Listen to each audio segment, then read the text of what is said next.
Assalamualaikum warahmatullahi wabarakatuh. Oke, alhamdulillah kembali berjumpa dengan Bung Hasibuan.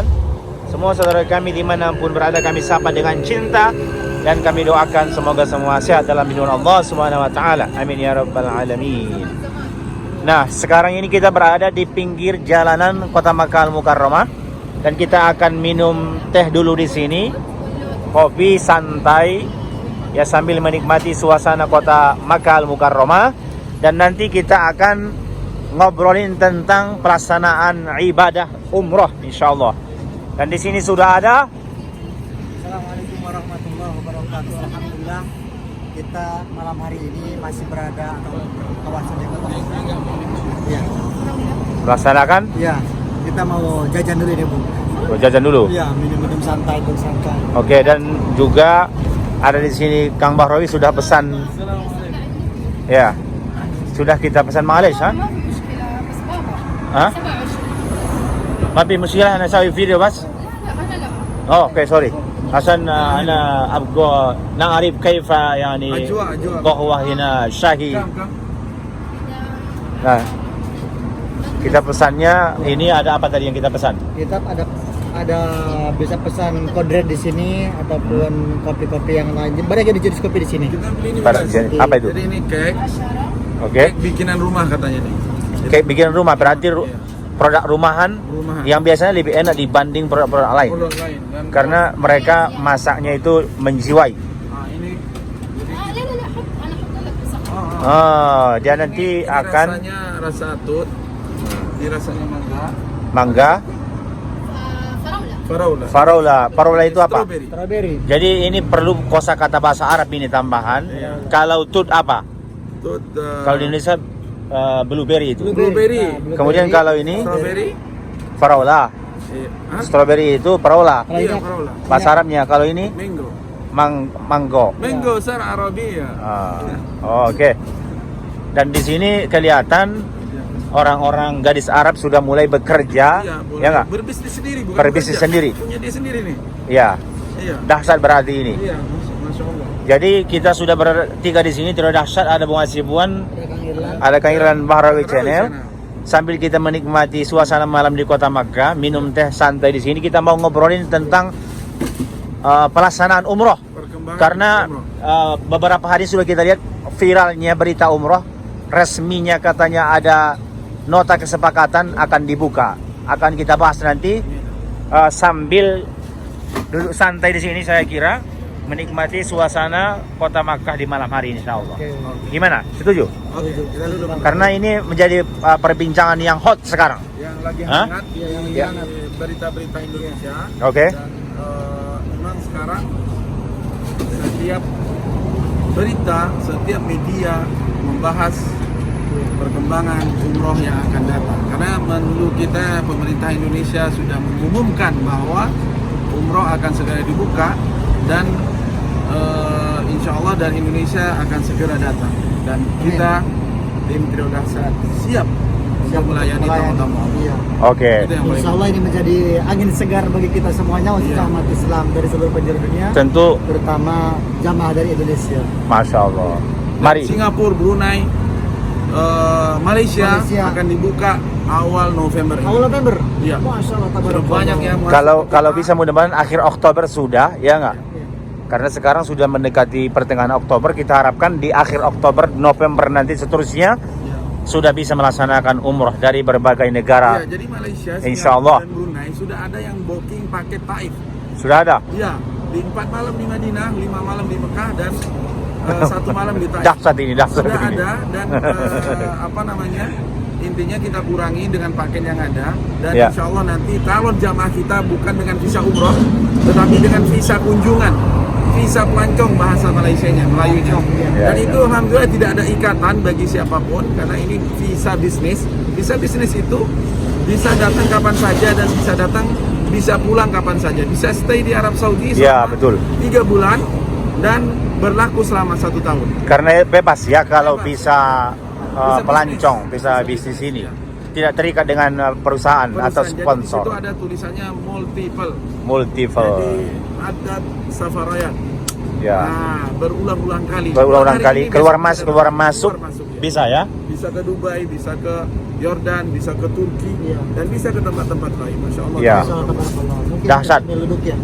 Kita sambil duduk, dan ini saya menarik, apa saja sih yang dijual di sini selain kopi, teh, ada juga Ini kayak- minuman-minumannya apa ada jenisnya? juga ini apa namanya? Ada cookies. Cookies. Ada cookies. Oke, minuman ini apa ini? Perasa-perasa semuanya. Dan ada KitKat, ada juga yang lain-lain. Jadi Oh, ini Sugul Bait semua Kulu. produksi rumah. Produk rumahan ya? Produk rumahan. Produk rumahan. Dan Oke, benar-benar kita akan dibikin minum. oleh gadis Arab. Oke, dahsyat. Mari kita minum di sini sambil santai, dan kita berbincang tentang pelaksanaan ibadah umroh. Dan haji. Mudah-mudahan tidak terganggu dengan suara apa itu, motor listrik di sana itu. Ya, harus kita kuatkan suara nanti ini. Ya betul. Oke? Boleh kita buka masker karena kita akan makan. Oke, praktekkan buka masker itu. Jadi jangan sampai nanti ada bulian kita tidak pakai masker, kita ini pakai.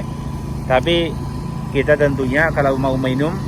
Tapi sebelumnya apa ini minuman-minuman kita malam ini? Kelihatannya warnanya berbeda nih dengan bukan tadi rencananya mau pesan kopi atau teh, ternyata nggak jadi nih. Ya ini kodret berasa watermelon. Watermelon dengan kodret. Kodret itu minuman khas Iya. seperti kerating deng, Kerating yang kalau di- memulihkan stamina yang loyo. Stamina yang loyo. Wah, itu. Memulihkan stamina yang sudah. Nah, yang sudah layu ya enggak? Ya. Membangkitkan semangat. Ayo kita coba dulu. Dan di dalamnya ada mint, ya, Daun mint. daun mint, Ada daun mint, ya, terus ada lemon. lemon dan kodret, kemudian Tambah es batu. hap-hap. Ya, Ya, tambah es perasa. batu. Berarti tambah es batu, ada perpaduan 5 in 1 ini. In one, ya. Yes. 3 in 1 lagi. Bukan 3 in 1 lagi, bukan terlalu dahsyat lagi nih. Berarti 5 in 1. Nah, 5 dalam 1, 1 dalam 5. betul sekali. Jangan jadikan saya yang kelima. Itu yang paling penting. 4 saja boleh ya? 4 saja. Jadi Oke. nah, sambil kita santai, sekarang kita mau ngobrolin tentang pelaksanaan ibadah umroh. Karena memang beberapa hari yang lewat sudah kita lihat viral di berbagai media ya, tentang resmi akan adanya pelaksanaan ibadah umroh untuk jemaah umroh dari Indonesia. Alhamdulillah. Nah, itu berdasarkan bagaimana pernyataan fresh dari Menteri Luar Negeri Indonesia. Beliau yang langsung mengumumkan di channel resmi ya, YouTube Kementerian Luar Negeri Indonesia. Nah, termasuk yang disampaikan beliau di sana adalah kedutaan telah menerima informasi dari pihak berkompeten di Kerajaan Saudi Arabia perihal pengaturan dimulainya kembali pelaksanaan umroh bagi jemaah umroh Indonesia.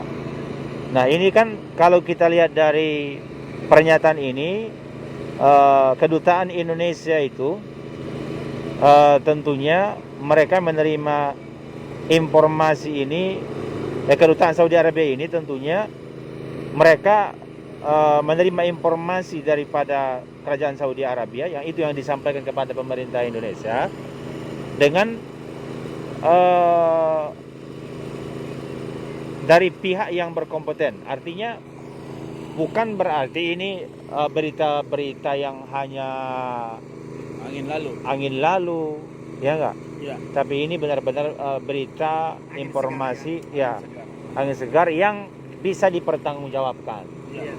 Nah, jadi Sumbernya gitu ya. iya, jadi kalau kita merujuk kepada pernyataan Kementerian Luar Negeri ini, saya kira insya Allah ini dalam waktu dekat akan ada pelaksanaan ibadah umroh. Nah, termasuk komite khusus di Kerajaan Saudi Arabia sedang bekerja saat ini guna meminimalisir segala hambatan yang menghalangi kemungkinan tidak dapatnya jemaah umroh Indonesia untuk melakukan ibadah umroh. Nah, artinya kalau kita melihat pernyataan ini juga, pemerintah Indonesia dengan Kerajaan Saudi Arabia ini akan terus berupaya sedemikian rupa jangan ada lagi hal-hal yang menghalangi calon jemaah umroh Indonesia. Makanya disebutkan kalimatnya di sini, yaitu meminimalisir, ya, artinya memperkecil, ya kan, agar jangan sampai ada lagi halangan-halangan sampainya jemaah umroh Indonesia menuju ke Saudi Arabia. Kemudian juga disebutkan di dalam nota diplomatik tersebut juga disebutkan bahwa kedua pihak dalam tahap akhir pembahasan mengenai pertukaran link teknis dengan Indonesia yang menjelaskan informasi para pengunjung berkaitan dengan vaksin dan akan memfasilitasi proses masuknya jemaah, tentunya jemaah umroh dalam kategori seperti ini, ya. Nota diplomatik juga menyebutkan mempertimbangkan untuk menetapkan masa periode karantina selama 5 hari bagi para jemaah umroh yang tidak memenuhi standar kesehatan yang dipersyaratkan. Jadi dari sini bisa kita ambil juga secara umum ini, kesimpulannya, ya, bagi nanti calon jemaah yang tidak memenuhi persyaratan, berarti dia wajib dikarantina selama 5 hari. Namun tentu kita lagi-lagi belum bisa memastikan di karantinanya itu di kota mana nanti, posisi jemaahnya itu di mana, dan ini pasti masih membutuhkan pendekatan-pendekatan, saya kira, untuk Indonesia, pemerintah Indonesia masih terus berdiplomasi dengan kerajaan Saudi Arabia. Seperti apa sih yang disebut misalnya memenuhi persyaratan kesehatan dengan yang tidak memenuhi persyaratan? Apakah berhubung dengan vaksin, yang vaksin sekali atau 2 kali? Bagaimana nanti yang tidak bisa dengan vaksin? Saya kira nanti mereka juga akan memberikan solusi-solusi sehingga agar sampainya calon jemaah umrah ke kota Makkah, demikian juga ke kota Madinah Al-Munawwarah. Nah, yang terbaru kemudian kita dapatkan sesudah ada nota kesepakatan akan dibuka pelaksanaan ibadah umroh. Lagi-lagi kita jelaskan di sini, ini kita merujuk ke sumber berita yang resmi, bukan yang kita buat-buat, saudaraku, bukan hoak. Ya, karena kita pun merujuk kepada termasuk Kementerian Luar Negeri Indonesia, yang mereka sudah dapat nota dari Kementerian Luar Negeri Saudi Arabia, dan ini bisa kita lihat di channel YouTube resmi dari Menteri Luar Negeri. Jadi ini bukan kita karang-karang. Nah, adapun nanti tafsiran-tafsiran itu ada orang yang menganalisa dengan analisa dia sendiri, itu hak dia gitu loh. Iya. Itu hak dia. Ketika nanti dia analisa, oh saya tidak percaya, itu nanti pemerintah hanya mungkin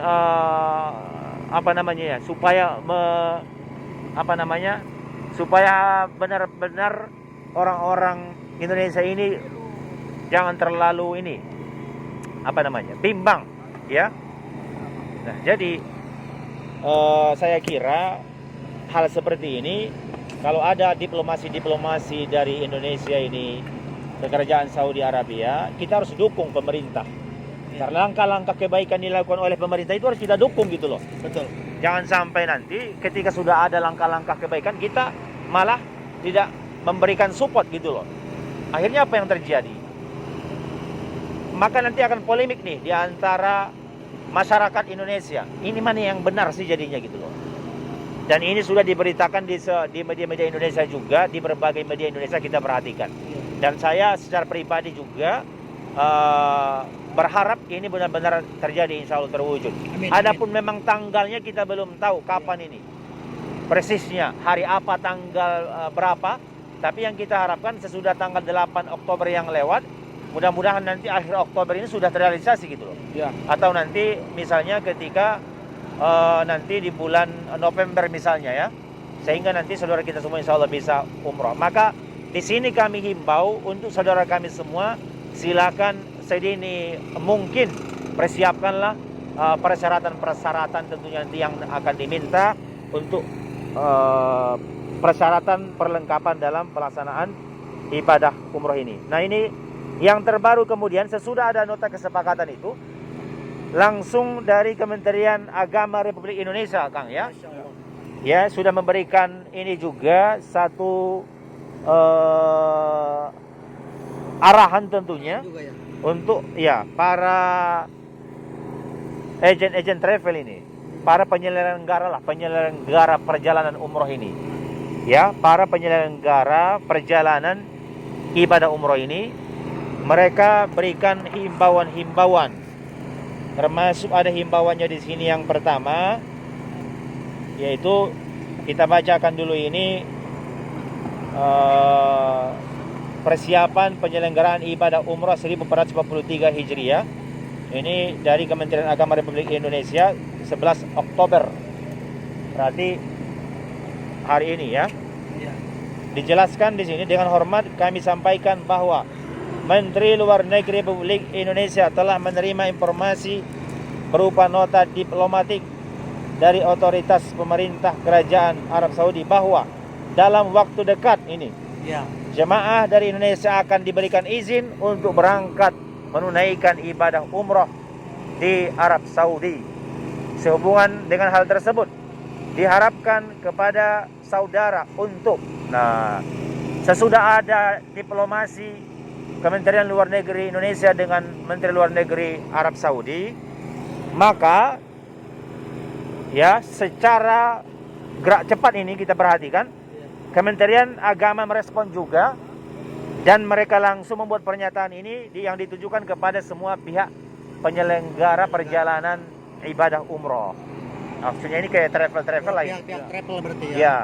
1. Mempersiapkan keberangkatan jemaah umroh, khususnya bagi jemaah yang telah mendaftar dan membayar biaya umroh di pihak penyelenggara ibadah umroh saudara, namun tertunda keberangkatan hingga saat ini. Nah, jadi yang diutamakan di sini Kang, ternyata bagaimana agar pihak penyelenggara perjalanan ibadah umroh ini mengutamakan jemaah-jemaah umroh yang sebelumnya sudah tertunda. Bagaimana menurut Kang Bahrawi ini? Ya, bismillahirrahmanirrahim. Kita menanggapi dengan berita-berita terkini, berita-berita terbaru ini, memang untuk prioritas Kementerian Agama Indonesia yang sudah berkomunikasi dengan Kementerian Haji Arab Saudi, yaitu melalui Kementerian Luar Negeri Indonesia dan Kementerian Luar Negeri Arab Saudi. Intinya dalam yang semua surat di edaran itu, semua travel yang mempunyai jamaah, kayak seperti satu contoh ya, kita Trio Dahsyat punya di PT Zulindo, yaitu Zulian Kamsa Indo, yang menjadi provider kita. Kantor pusatnya ada di daerah Batam sana, dan kantor muasasah providernya ada di kota Makkah Al-Mukarramah.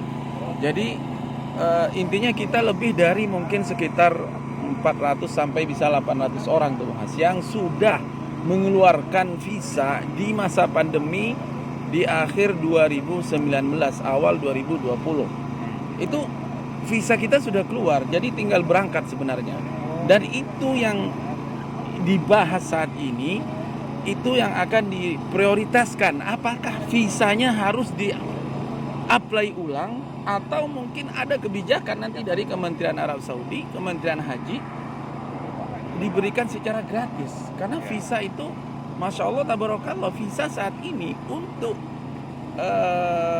satu jamaah sekitar 700 real. 700 real itu hampir 3 juta loh.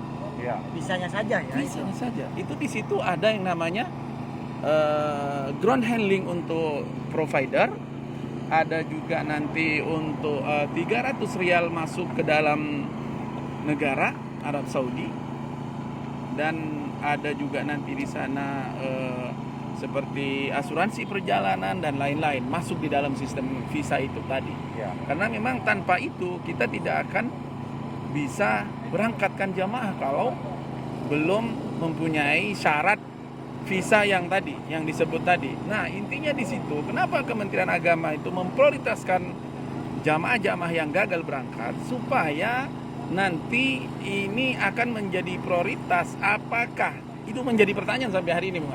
Ya. Menjadi pertanyaan sampai hari ini, apakah ini diberikan visa secara gratis karena sudah membayar jamaah yang tertunda? Ya. Apakah harus membayar lagi? Ya. Itu yang belum ada keputusan sampai hari. Kenapa Sekjen Kementerian Agama Indonesia mengumumkan bahwa semua travel harus mendaftarkan nama-nama jamaah yang tertunda di tahun 2019 akhir dan 2020 akhir. Karena itu memang kebanyakan masuk ke bandara dan sudah siap naik ke pesawat, siap boarding, tetapi disitulah qadarullah ternyata ditutup dan dilarang untuk terbang ke Arab Saudi. Nah, itu yang benar-benar saat ini diprioritaskan oleh Kementerian Agama supaya jangan nanti menjadi polemik di Indonesia dan seluruh Indonesia, umat Islam di seluruh Indonesia yang sudah mendaftar dan sudah membayar mempunyai visa, itu harus diprioritaskan dulu. Itu yang pertama. Nah, yang kedua, nanti sebenarnya ini kalau misalnya visa untuk Indonesia sudah dibuka, untuk yang umum sudah berjalan, Mas. Yang paling dibahas saat ini adalah visa yang tertunda. Apa langkah pemerintah Indonesia? Apa langkah-langkah nanti seperti agen-agen travel yang ada di Indonesia yang berizin, yang memang sudah terdaftar di Depak? Itu travel kita di trio dahsyat lumayan banyak. Ada dari Makassar, ada yang di Batam, ada yang di Jakarta. Banyak sekali yang jamaahnya sampai hari ini tiket yang sudah dibayar belum bisa di-refund. Kecuali Saudi Airlines. Nah, kalau Saudi Airlines 100% sudah bisa di-refund. Airline lain belum ada. Nah, sampai di situ, Bung Has. Nah, makanya kita selalu berharap di sini, kenapa semua saat ini menjadi polemik dan memang menjadi tanda kutip gitu, kapan dibukanya? Ini langkah pertama dari Kementerian Luar Negeri Indonesia dengan Kementerian Luar Negeri Arab Saudi. Ini sedang membicarakan, karena memang syarat-syaratnya di masa pandemi ini sangat sulit sekali untuk ditentukan keberangkatan pada tanggal berapa, bulan apa, karena memang ada syarat-syarat yang di sini. Seperti yang kita otoritas dari ini nih, harus kita bacakan nih, otoritas dari Gaza Airport Internasional Jeddah. Apa?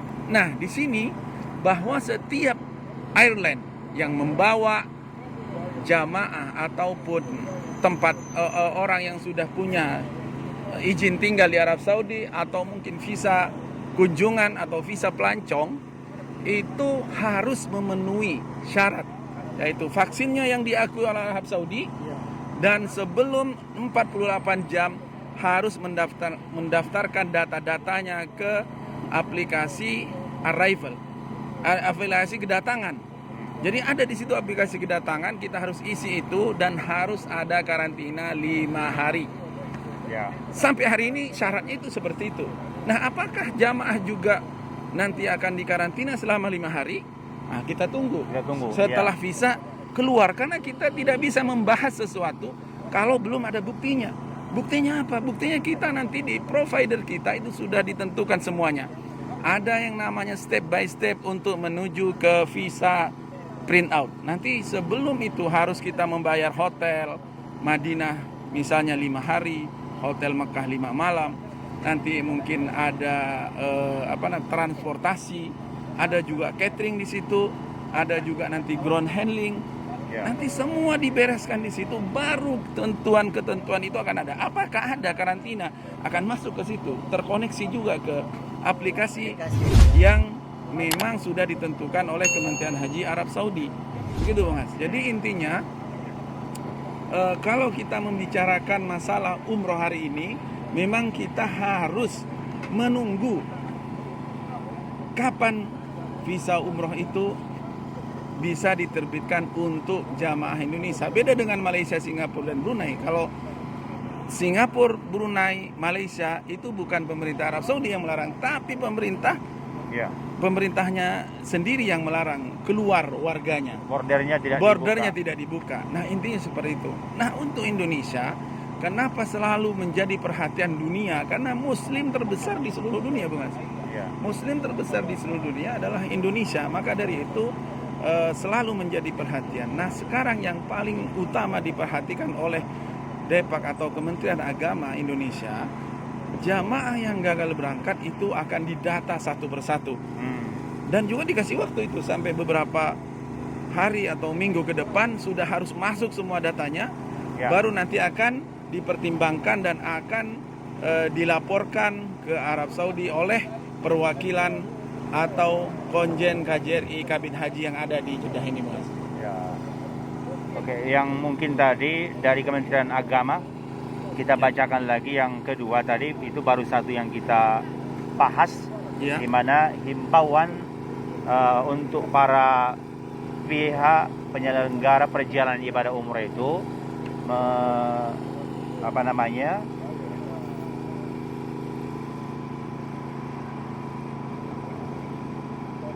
mempersiapkan keberangkatan jemaah umrohnya.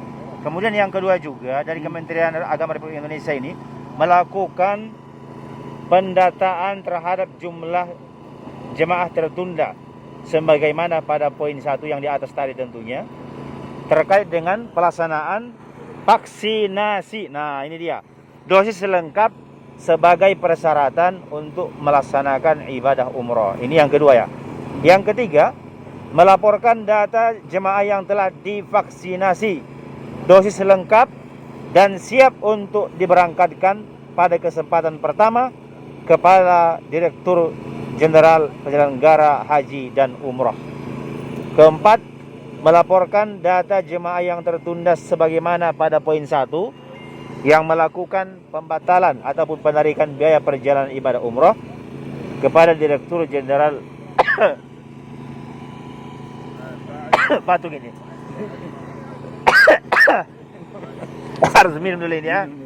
Ya, pada penyelenggara haji dan umroh.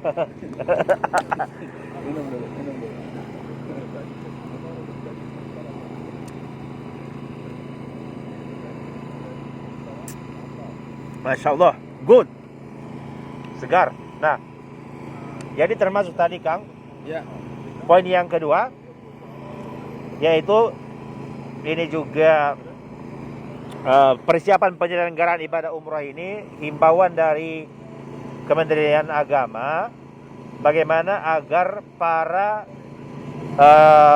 penyelenggara perjalanan ibadah umrah ini juga mendata nih ya jumlah jemaahnya yang sudah divaksin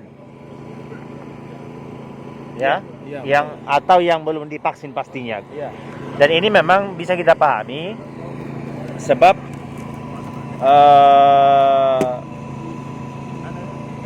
di era pandemi ini sekarang tentunya sangat urgent ini vaksin. Maka ini pun juga himbauan resmi dari Kementerian Agama juga untuk calon-calon jemaah. Ya, dari sini bisa kita ambil kesimpulan agar benar-benar sudah divaksin.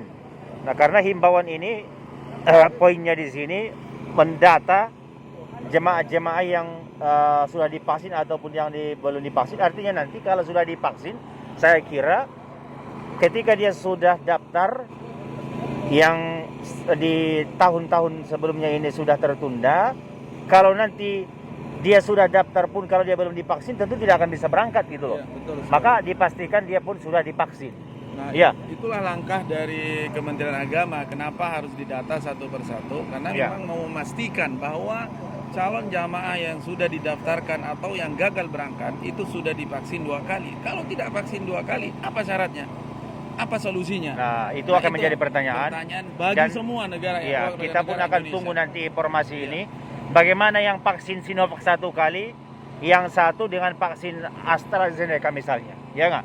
Itu akan menjadi pertanyaan juga. Betul sekali. Yang paling menjadi pertanyaan hari ini adalah kalau vaksin 2 kali Sinovac, sedangkan yang tenaga kerja atau PMI saja itu tidak diizinkan untuk masuk ke Arab Saudi. Kalau hanya vaksin Sinovac harus di booster lagi. Kalau misalnya di Indonesia tidak bisa di booster dan tidak keluar yang namanya barcode vaksin, harus ke negara ketiga. Nah itu Mas. Nah ini yang menjadi pertanyaan bagi semua rakyat, seluruh rakyat Indonesia. Apakah booster itu atau vaksin kita Sinovac terbaca di aplikasi aplikasi Mukim Arab Saudi? Sampai hari ini belum terbaca, Mas. Ya. Kita sudah pastikan, kita sudah cek tidak terbaca ternyata. Harus dulu diposter dan harus membooking karantina, baru nanti diizinkan Ya. masuk ke Arab Saudi.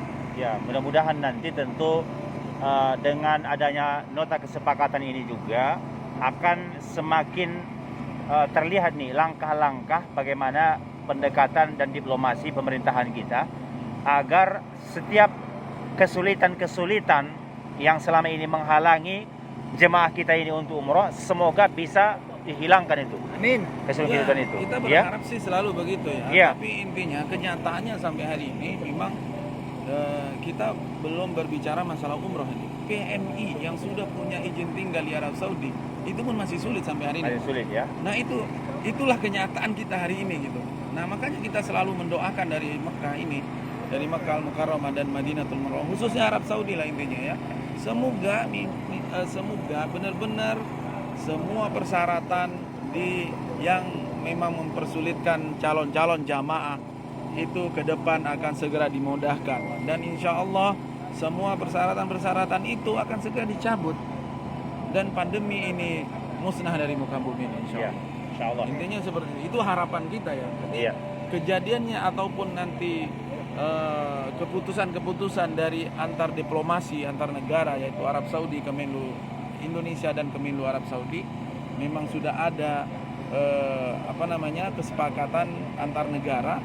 Itu kita tunggu kapan akan direalisasikan. Ya, betul. Itu.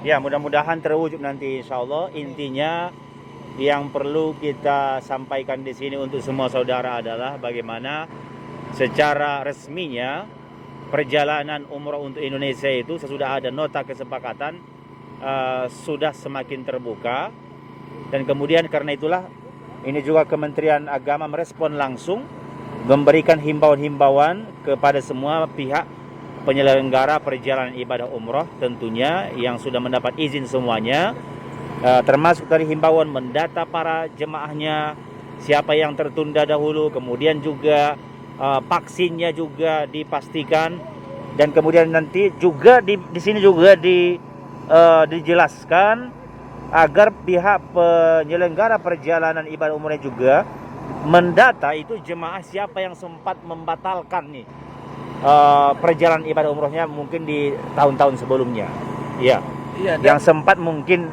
mengcancel ya, ini lagi, menarik gitu loh, iya ini lagi Bung.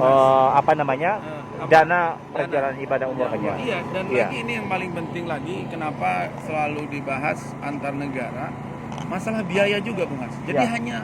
jangan hanya vaksin dan persyaratan visa apa segala dibahas. Ini masalah menyangkut biaya juga. Nah, biaya sekarang dengan kondisi saat ini itu diperkirakan bisa di atas 50 juta. Nah, sekarang kalau karantina saja 5 hari, berapa? Paling murah karantina saat ini sekitar 3.700-an real, Bung Mas. Satu orang ya itu. Iya. Nah, itu kan harus dibahas itu. Jadi jangan hanya yang lain-lain dulu. Apakah membebankan kepada calon jamaah ataupun jamaah yang sudah tercancel, itu yang harus dibahas sekarang. Masalah biaya tidak bisa. Kalau misalnya beredar di seluruh Indonesia, misalnya di angka 35 juta misalnya, sekarang nggak bisa lagi menjual seperti itu, Bang. Karena kita harus ada yang namanya biaya di luar paket karantina tadi yang dijual di Indonesia kan. Ya. Nah, saat ini harus ada karantina. Kalau di masa pandemi yang 2020 sempat ada jumlahnya mungkin kalau nggak salah sekitar 2.400 orang, itu di karantina sudah termasuk dalam harga yang sudah dijual 35 juta itu. Nah, sekarang apakah sama? Itu kan beda. Karantina ini khusus sudah diresmikan oleh otoritas airport internasional King Abdulaziz Jeddah bahwa ada 5 hari karantina di daerah Jeddah. Nah, apakah ini nanti diplomasi Indonesia antar Kementerian Luar Negeri Indonesia dan Saudi ataupun Kementerian Haji Indonesia dan apakah sudah termasuk di dalam paket 12 hari itu? Iya. Oke, seperti itu perbincangan kita. Karena sudah sholat, kita sampai sekian dulu. Kita sambung nanti di episode berikutnya. Ya. Demikian video ini, semoga bermanfaat. Wassalamualaikum warahmatullahi wabarakatuh.